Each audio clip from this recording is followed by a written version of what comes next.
I found out my address had been posted on the HOA's public website because a stranger showed up at my front door asking if the garage sale was still going on. I never planned a garage sale. I don't even like talking to people before I've had my first cup of coffee. My name's Travis Johnson. I'm a 38-year-old ER nurse who works night shifts and just wants peace and quiet when I'm off duty. I bought my house in the Oak Terrace subdivision 2 years ago. Nice place, decent neighborhood. But the HOA, run by a bunch of middle-aged tyrants with too much time and not enough sense. The queen bee of the operation, Wanda Haskins. She's exactly what you'd imagine, a tight blonde bob, overly aggressive perfume, and a voice that could strip paint off a wall. Wanda thought she ran the universe. She was also the HOA president and self-declared community coordinator. Read, neighborhood spy, so after the stranger incident, I checked the HOA website. Right there on the homepage, bold as could be. Travis Johnson will be hosting a community-wide garage sale at 1249 Pine Willow Drive this Saturday. Come by, my full name, my address, no permission, no warning, just there I saw red. I called the HOA office. Of course, Wanda answered. Oh, Travis, I thought this would be a fun surprise. You've got such a lovely driveway, it's perfect for foot traffic. You posted my full name and address publicly without asking me. Well, sweetie, it's not like it's private, it's public record. I'm an ER nurse, I've had stalkers before. You don't get to decide what information of mine goes online, she actually laughed. Oh, don't be so dramatic, no one's stalking you, it's just a garage sale. I hung up. Went straight to the county's privacy office and filed a formal complaint for a breach under the state's Personal Information Protection Act. Then, I called my buddy Derek, he's a cybersecurity consultant, and he helped me grab screenshots of everything before Wanda could take it down. That night, I installed a Ring cam and floodlights on my porch. Good thing I did. The next morning, I caught footage of Wanda on my porch. She was holding a clipboard and muttering to herself. Probably still sleeping, lazy man. Can't even participate in community events. She taped a bright pink flyer to my door. Reminder, hosting garage sale this Saturday. I printed that image out and added it to my rapidly growing evidence folder. The next day, I got a letter from the HOA. It was a fine, $200. The reason? Failure to comply with scheduled community event after public announcement. I laughed so hard I nearly choked on my cereal. They were fining me for not participating in a fake garage sale they made up without my consent. Then I stopped laughing. They weren't just annoying. They were crossing legal lines. Now it was time to flip the script. I spent the next 2 days turning my living room into a war room. One wall was covered in printed screenshots. Another in HOA meeting minutes I'd requested under the Community Transparency Clause buried in their own charter. I even found a dusty box in the attic with the original HOA welcome packet from when I bought the place, full of voluntary participation language that directly contradicted their new fine policy. I wasn't just going to fight this. I was going to peel back every layer of this rotten onion. I started with a visit to the county clerk's office. I needed to know if this garage sale coordination was something the HOA had registered with the city. Turns out they hadn't. In fact, the clerk raised an eyebrow when I showed her the flyer Wanda had taped to my door. She claimed this was a sanctioned community event, she asked, adjusting her glasses. Yup, tried to fine me $200 for not playing along. She tapped her keyboard. Nothing's been filed under Oak Terrace for any sale permits this month. That means they're in violation of city code if they tried to organize anything larger than 3 homes. I didn't say anything. I just pulled a red folder out of my bag and slid across the printed HOA newsletter Wanda had distributed to all residents the previous week. It had a cheery banner that read, "Spring Clean, Community Garage Sale, All Homes Welcome." The clerk gave a low whistle and took a photo of the document with her phone. "That's going straight to the permitting board," she said. "Thanks for bringing this in." That was the first domino. Back home, I cross-referenced my HOA's bylaws with the state's Data Privacy Protection Act. Wanda's little stunt posting my name and address in a searchable format without consent met every condition for a violation. I submitted a formal complaint through the state's consumer protection website and attached everything: the screenshots, the flyer, and even a time-stamped photo of the HOA website from the Internet Archive. 2 days later, I got a call from a representative at the State Privacy Enforcement Division. His name was Alan, and he had the kind of voice that made you imagine someone who always wore a tie, even on weekends. "Mr. Johnson," he said, "you've done a very thorough job documenting this. So it's a case." "Oh, it's more than that," he said. "We've had 2 prior complaints about this HOA over the past year. Minor ones. Yours shows a pattern: posting someone's full name and home address online without authorization, and then attempting to enforce a penalty based on that exposure that crosses into coercive behavior. We've opened an investigation." I thanked him, hung up, and cracked open a cold soda like I'd just won a chess match. But the next move was theirs. That weekend, a letter appeared in my mailbox. Not from the HOA this time, it was from a law office. The firm's name, Haskins and Bell, was printed in gold embossed lettering. Haskins, of course. Wanda's husband was a lawyer, had to be. Inside was a cease and desist. They accused me of defamation against the Homeowners Association, harassment of board members, and unauthorized recordings of private property interactions. I read it twice, then laughed. They'd really gone for the full menu of nonsense. I called Derek again. "They're bluffing," he said immediately. "They're trying to scare you into backing down before the state comes knocking. Classic move. But check this: you ever wonder how they're paying for legal counsel? If they used HOA funds to hire this firm and it's run by Wanda's husband, it's a conflict of interest." That clicked faster than a seatbelt in a car crash. I went back through the HOA's financial disclosures, which they were required to make available quarterly. Took half a night, 3 cups of coffee, and a stiff neck, but I found the entry. Legal consultation, $4,500 H&B legal services. The date matched the day after I filed my privacy complaint. I emailed it to Alan at the Privacy Enforcement Division and CC'd the city's Office of Neighborhood Governance. I didn't get a response that night, but I didn't need one. I knew I'd just handed them a loaded cannon. Monday morning, I was woken by the sound of a knock that didn't belong to any neighbor I knew. I checked the camera, 2 men in suits. One had a badge. I opened the door. "Mr. Johnson?" the taller one asked. "That's me. Detective Russell, City Compliance Task Force. This is Investigator Chen from the State Privacy Division. Mind if we ask you a few questions?" I let them in and handed over the evidence folder without a word. An hour later, Chen looked up from the documents and said, "She submitted this event to the HOA calendar without any formal approval process." "Yeah, she made it up. Then tried to punish you for not playing along," Detective Russell added. "And financed her response with HOA funds." They both stood. Chen handed me a business card. "I can't tell you the details of our investigation," she said, "but I can tell you this. You've done the right thing bringing this to our attention. We'll be in touch." That evening, the neighborhood buzzed. Unmarked cars had been seen parked outside the HOA office. Rumors flew faster than mosquitoes in July. Someone said Wanda was on a personal leave. Someone else claimed she'd been escorted out by a man in a gray suit. By the time the sun went down, the HOA website had been taken offline for maintenance. I didn't say a word to anyone. I didn't have to. The next HOA meeting was scheduled for the following Thursday. I arrived early and took a seat in the back row. The room was packed.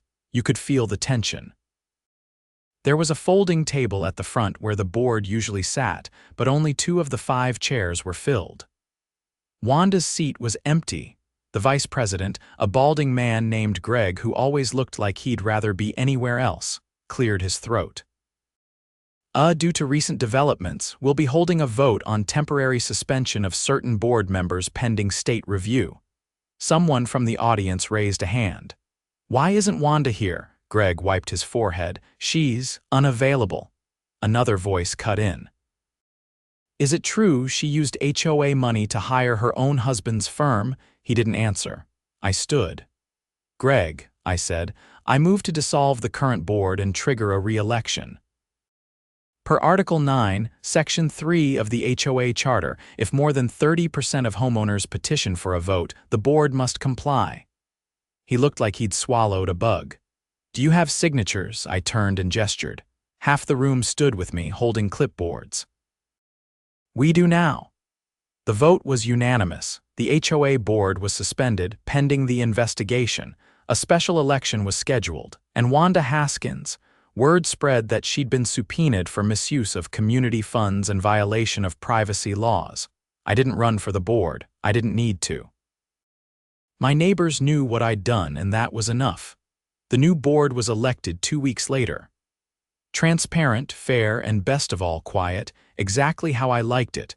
The morning after the dissolved board announcement, I woke up to something that had become rare lately: silence. No flyers taped to the door, no passive-aggressive emails, no one creeping past my security cameras. Just a quiet neighborhood and the scent of rain on pavement. But I knew it wasn't over. I spent that morning filing away the last of my documents when my phone buzzed. Unknown number. I let it go to voicemail, then it buzzed again. Same number. I answered on the third call. "Mr. Johnson, this is Assistant District Attorney Mallory Klein. I'm following up on a referral from the State Privacy Enforcement Division regarding alleged misconduct by the Oak Terrace HOA. Her voice was focused, clipped, but not unkind. "I'm listening," I said. "We've opened a criminal inquiry. There are financial irregularities, privacy violations, and suspicious use of municipal permits. We could use your cooperation." I agreed without hesitation. She gave me a case number and a time to appear downtown for a formal statement. I grabbed my folder and headed out. The DA's office was in a sandstone building that smelled like old paper and lemon disinfectant. I was led up to the third floor where I met Klein in a small interview room. She wore a navy suit, no jewelry, and carried a tablet with a cracked corner. She tapped the screen and pulled up a spreadsheet. "Let me be blunt," she said. "We have receipts showing over $20,000 in community funds spent on legal services, catering, and unapproved event coordination, all within the last 6 months. You were the one who flagged the conflict of interest." "Yes." "Good." "That's just the start." She turned the tablet to me. "Recognize this?" It was a screenshot of a private Facebook group. The banner said Oak Terrace Elite. "The admin, Wanda Haskins." I nodded. "Never seen it before, but I'm guessing it wasn't open to all residents." She zoomed in on one of the posts. It was Wanda discussing strategic enforcement against non-compliant homeowners. Attached was a spreadsheet with names including mine next to notes like "monitor yard," "document vehicle patterns," and "encourage exit." "You're looking at evidence of targeted harassment," Klein said. And this group was tied to the same email used to submit the fake garage sale listing on the HOA site. I sat back, stunned. She had a list. "We believe she used security patrol logs to track residents without consent. It gets worse, some of those logs were shared outside the board. With a private security firm not contracted by Oak Terrace." My stomach tightened. "That's a felony." "Exactly, and it's why we're pursuing criminal charges. We're coordinating with local law enforcement to collect devices, files, and testimonies." That was when I realized this wasn't just about me anymore. It had never been.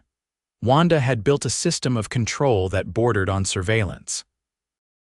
By the time I left the DA's office, subpoenas had already gone out. 2 days later, a convoy of marked vehicles rolled into Oak Terrace. Not sirens, not chaos, just quiet, methodical presence.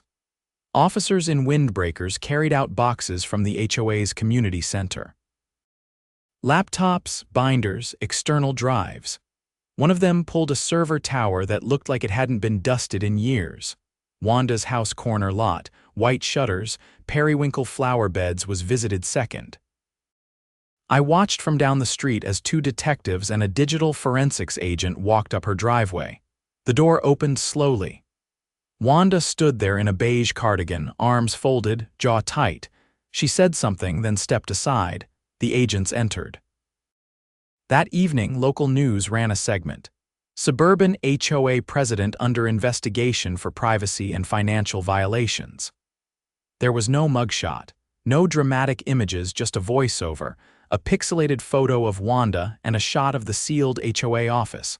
My phone lit up with texts from neighbors. Some I'd never spoken to. Thank you for what you did. Didn't know how deep it went. We owe you. I kept my replies brief. This wasn't about credit. At the next temporary meeting, held in the local library's community room, a new interim board presented their plan. Third-party audit, open budget disclosures, and a complete overhaul of the HOA charter. The crowd was larger than usual. No one interrupted. No one raised their voice. I sat off to the side when a man I hadn't seen before approached me. Late 50s, strong build, wore a city utilities badge clipped to his belt. You're Johnson? Yeah, I'm Ed. I've lived here 10 years. We tried to stand up to her once. She fined my wife for hanging a wind chime. Said it violated noise harmony. We didn't know who to go to. He reached into his jacket and handed me a folded sheet of paper. It was from 2 years ago, a receipt for a $500 fine, marked paid. The violation.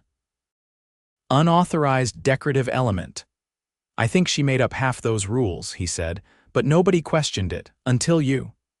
As more stories surfaced, I realized Wanda's grip had gone unnoticed because it was so methodical. She didn't scream at people, she documented them. She didn't threaten, it was always policy. Quiet coercion, disguised as rule enforcement. The criminal case moved forward fast. The state's attorney general announced an official indictment against her. Unauthorized use of surveillance data, financial misconduct, and falsification of documents. Her husband's firm was placed under ethics review. Half the former board members were subpoenaed as witnesses. Then came the part I didn't expect. A letter arrived in my mailbox, not HOA letterhead, personal envelope hand-addressed. Inside was a single page, Wanda's handwriting. She didn't apologize, not once, but she said, "You made a lot of people uncomfortable. That's not always a bad thing." It was the closest she'd ever get to admitting anything. I tore it up and threw it away. Weeks passed. The new board held open queue and sessions.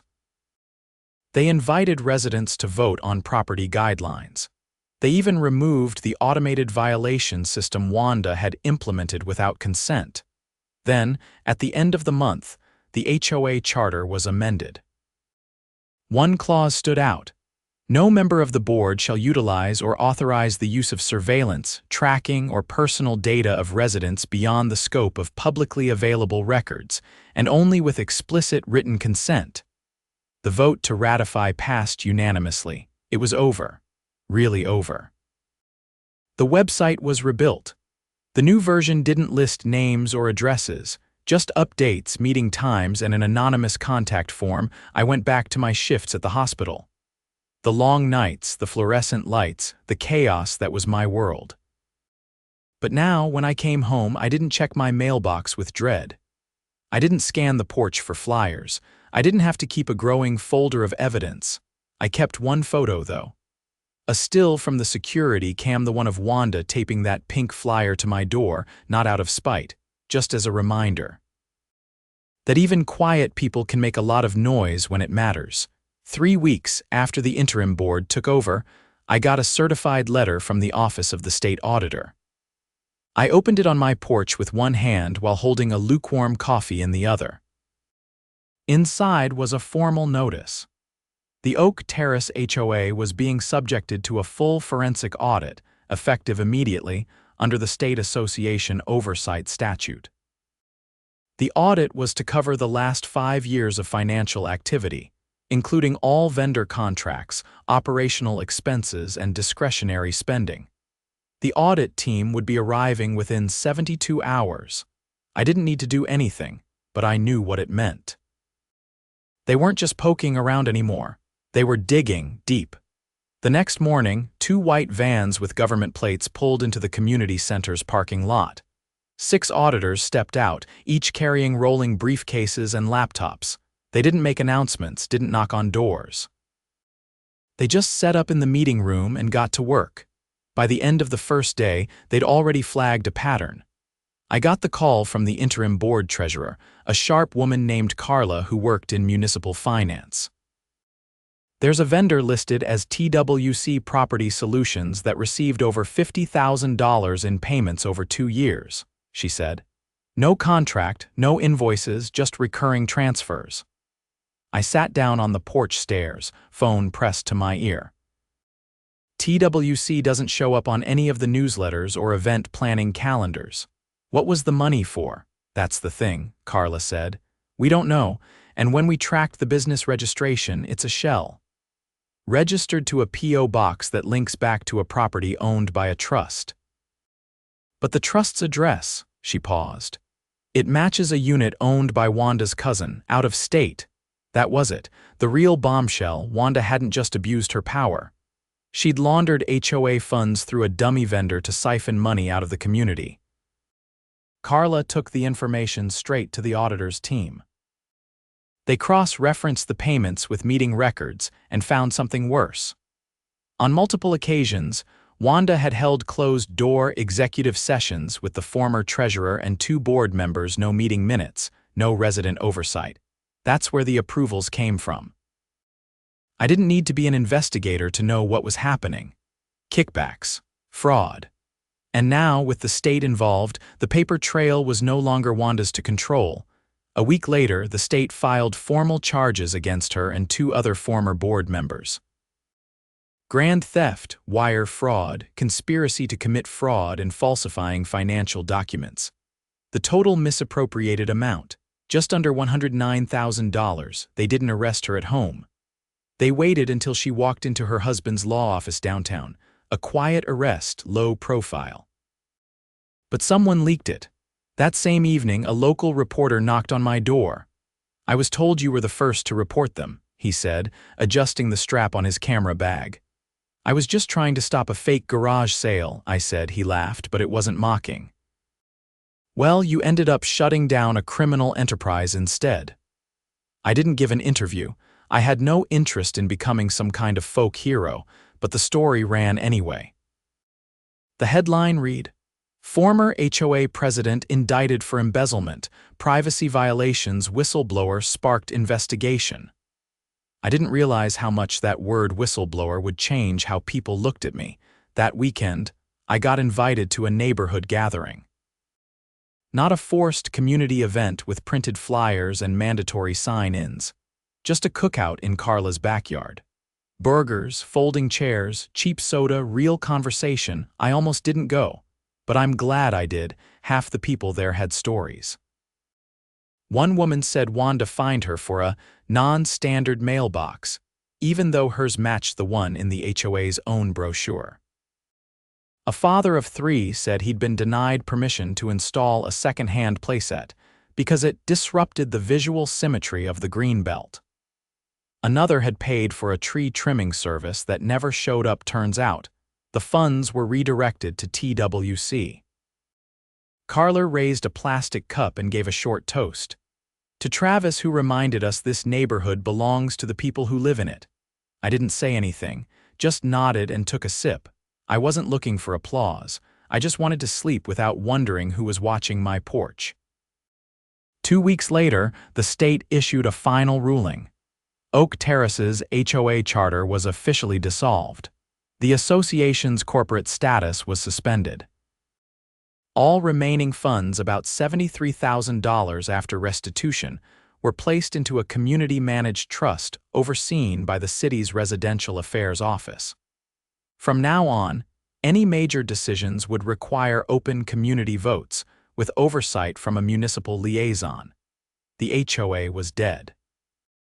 Not in name, in law, the final step came in the form of a letter, not from the city, from the district court. Dear Mr. Johnson, the court acknowledges your role in initiating the investigation that led to the criminal prosecution and dissolution of the Oak Terrace Homeowners Association. Your diligence and documentation provided the foundation for corrective action and legal accountability. In recognition of your contribution to community welfare and transparency, the court is issuing a formal commendation. I folded the letter and tucked it into a drawer. Never told anyone about it. A month passed. Then, too, the community felt different, not louder, not chaotic, just normal. For the first time since I moved in, people stopped looking over their shoulders for citations disguised as courtesy notices. No more surprise violations. No more pink flyers. No more power games. I kept the Ring camera, but I rarely checked the footage anymore. The floodlights still came on at night, but they lit up for raccoons and mail carriers now, not clipboard-wielding tyrants. I repainted the trim on my house, replanted the side garden.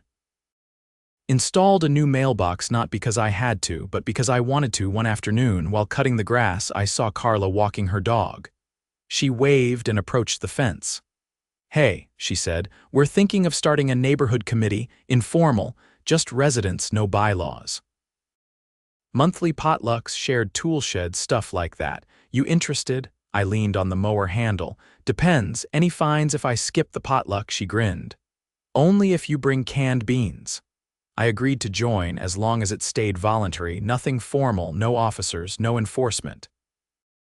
Just neighbors. Sometime later, I replaced the last piece of evidence. I'd kept the photo of Wanda on my porch with something else.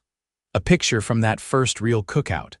Paper plates, crooked lawn chairs, a kid trying to balance a hamburger on top of a football. It wasn't perfect. But it was ours, and no one was in charge of it anymore.